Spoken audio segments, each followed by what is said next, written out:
मैं यशोदा बाई सिंधी हिंदू सिंध की बेटी डिग्री शहर जिला मीरपुर खास सिंध की रहायशी हूँ। मैंने इंटर के इम्तिहान दिए हैं। मुझे आगे पढ़ने का शौक है, मगर मेरे घर के हालात ऐसे नहीं है कि मैं आगे तालीम हासिल कर सकूँ। इसकी वजह से मेरे दादा ईसर दास माली, जिनकी समारोह शहर जिला उमरकोट में 120 एकड़ जमीन है, जिस पर तपेदार मुख्तार खान की मदद से जाली कागजात बनवाकर कब्जा कर रखा है। हमारे पास इस वक्त 12 एकड़ के कागजात है, जिन पर समारोह के पीपल्स काउंसिल शकील कायम खानी ने कब्जा कर रखा है और मेरे खानदान को चुप रहने और जान से मारने की धमकी दे रहा है।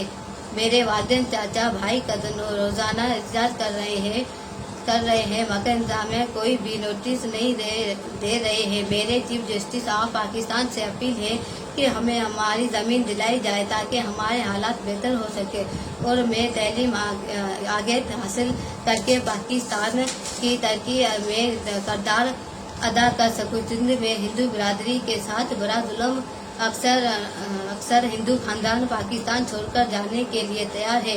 अगर हमारे साथ इंसाफ ना किया गया तो हम भी पाकिस्तान छोड़ने पर मजबूर होंगे। चीफ जस्टिस साहब, मैं पाकिस्तान और सिंध की बेटी आपसे अपील करती हूँ कि हमें इंसाफ दिलाया जाए।